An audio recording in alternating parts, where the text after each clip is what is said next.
नमस्कार दोस्तों, मैं आपका दोस्त बजरंग प्रजापति एक बार फिर से आपके सामने हाजिर हूं महागाथा महाभारत से जुड़ा एक और किस्सा। आज हम बात करेंगे कि महाभारत में किस योद्धा की कितनी आयु रही होगी। वर्तमान में इंसान अधिक से अधिक 100 वर्ष तक जी सकता है। प्राकृतिक रूप से व्यक्ति की उम्र 125 वर्ष तक हो सकती है, लेकिन यह अपवाद ही कहें या रहस्य कि देवहरा बाबा 750 वर्ष तक जिंदा रहे। उनकी मौत 1990 में हो गई थी। त्रिलंग स्वामी जिन्हें गणपति सरस्वती भी कहा जाता है, उनकी उम्र 286 वर्ष की थी। त्रिलंग स्वामी का जन्म नरसिंह राव और विद्यावती के घर 1601 में हुआ था। वे वाराणसी में 1737 से 1887 तक रहे। इसी तरह शिवपुरी बाबा थे जो 27 सितंबर 1826 में जन्मे और जनवरी 1963 में उन्होंने देह त्याग दी। बंगाल के संत लोकनाथ जी का जन्म 31 अगस्त 1730 में हुआ और 3 जून 1890 को उन्होंने देह छोड़ दी। आयुर्वेद शास्त्र के अनुसार मनुष्य की आयु लगभग 120 वर्ष बताई गई है, लेकिन वह अपने योग बल से लगभग 150 वर्षों से ज्यादा जी सकता है। कहते हैं कि प्राचीन मानव की सामान्य उम्र 300 से 400 वर्ष हुआ करती थी, क्योंकि तब धरती का वातावरण व्यक्ति को उक्त काल तक जिंदा बनाए रखने के लिए पर्याप्त था। पौराणिक और संस्कृत ग्रंथों के अनुसार भारत में ऐसे कई लोग हुए हैं जो हजारों वर्षों तक जीवित हैं। हिमालय में आज भी ऐसे कई ऋषि और मुनि हैं जिनकी आयु 600 वर्ष से अधिक होने का दावा किया जाता है। हिंदू पौराणिक ग्रंथों में उल्लेख मिलता है कि सदियों पहले ऐसे कई देव पुरुष थे जो सैकड़ों और हजारों वर्षों तक जीवित रहे। पुराणों के अनुसार अश्वत्थामा, व्यास, जामवंत, हनुमान, विभीषण, कृपाचार्य, परशुराम और मार्कंडेय ऋषि के अलावा अन्य कई ऐसे लोग हैं जिनके बारे में कहा जाता है कि वे आज भी जीवित हैं। क्या यह संभव है कि कोई व्यक्ति हजारों वर्ष तक जीवित रह सकता है? रामायण काल के परशुराम और जामवंत महाभारत में भी नजर आते हैं। हालांकि उस काल में 200 वर्ष की उम्र होना सामान्य बात थी। बौद्धों के काल तक भी भारतीयों की सामान्य उम्र 150 वर्ष हुआ करती थी। इसमें शुद्ध वायु, वातावरण और योग ध्यान का बड़ा योगदान है। भीष्म जब युवा थे तब कृष्ण और अर्जुन हुए भी नहीं थे। अब सवाल उठता है कि महाभारत युद्ध के समय भीष्म, पितामह आदि की उम्र क्या रही होगी। आओ इसका एक विश्लेषण करते हैं। पहले के प्रतिष्ठित लोग 4 आश्रमों का पालन करते थे, अर्थात ब्रह्मचर्य आश्रम में 25 वर्ष रहने के बाद ही वह विवाह करते थे। लेकिन हम यह मान लें कि उनमें से कई लोग ऐसा नहीं करते होंगे, तब फिर उम्र की गणना कैसे होगी? राजा शांतनु की पहली पत्नी गंगा से एक पुत्र हुआ जिसका नाम देवव्रत रखा गया। यह देवव्रत ही आगे चलकर भीष्म पितामह बने। जब इस देवव्रत की उम्र विवाह लायक हुई तब उसके पिता शांतनु से युवा सत्यवती का विवाह हुआ। हम मान लेते हैं कि तब देवव्रत की उम्र 22 वर्ष रही होगी। मतलब शांतनु का द्वितीय विवाह भीष्म के 22 वर्ष की आयु में हुआ था। अब शांतनु और सत्यवती के 2 पुत्र हुए, एक चित्रांगद और दूसरा विचित्रवीर्य। विचित्रवीर्य के बालपन में ही राजा शांतनु का देहांत हो गया था। तब भीष्म ने अपनी प्रतिज्ञा के अनुसार अपने सौतेले भाई चित्रांगद को राजगद्दी पर बिठाकर शासन किया। जब चित्रांगद बड़ा हो गया तो उसे राज्यभार सौंप दिया गया। उस वक्त निश्चित ही चित्रांगद की उम्र 20 वर्ष रही होगी, अर्थात चित्रांगद के जन्म के पूर्व भीष्म की आयु 22 वर्ष थी, तो उसके बड़े होने पर उनकी आयु 40 से 42 वर्ष रही होगी।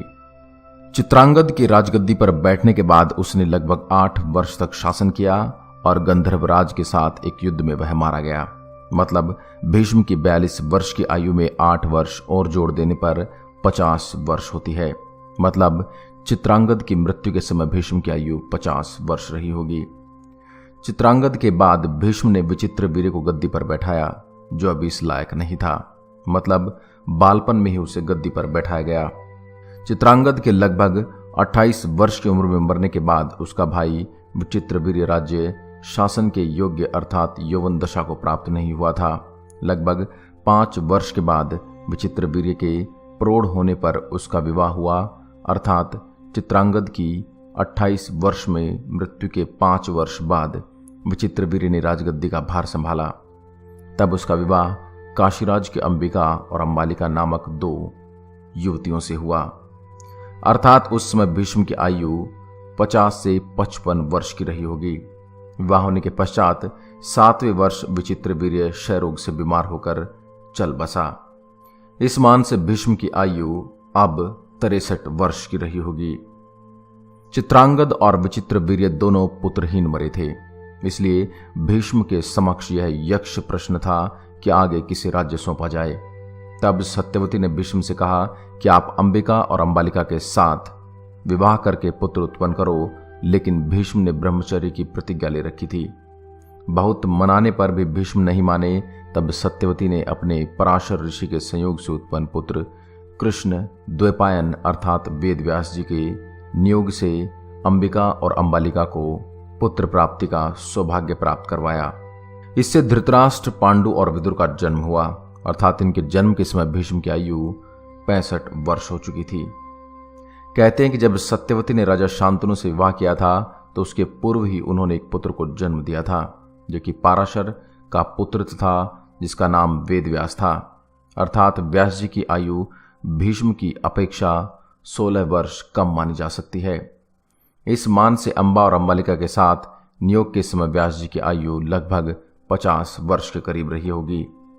धृतराष्ट्र अंधा होने के कारण राज्य के अयोग्य ठहरा, लेकिन पांडु के प्रौढ़ होते ही पांडु को राज्य मिला। इतना होने के लिए कम से कम 18 वर्ष संपूर्ण होने आवश्यक हैं।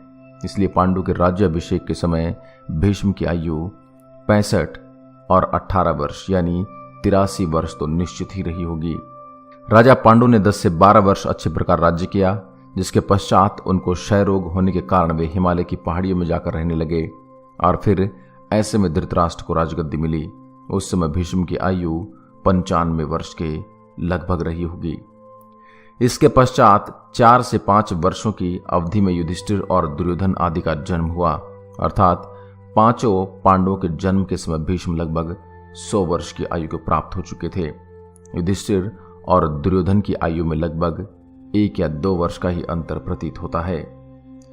पांडव विद्या प्राप्त करके जब यौवन दशा को प्राप्त हुए, तब दुर्योधन आदि कौरवों ने शकुनि के साथ मिलकर लाक्षागृह में पांडवों को जलाने की योजना बनाई, परंतु पांडव बच गए। उस समय युधिष्ठिर की आयु 20 वर्ष के लगभग रही होगी, अर्थात भीष्म की आयु भी 120 वर्ष से कम नहीं रही होगी।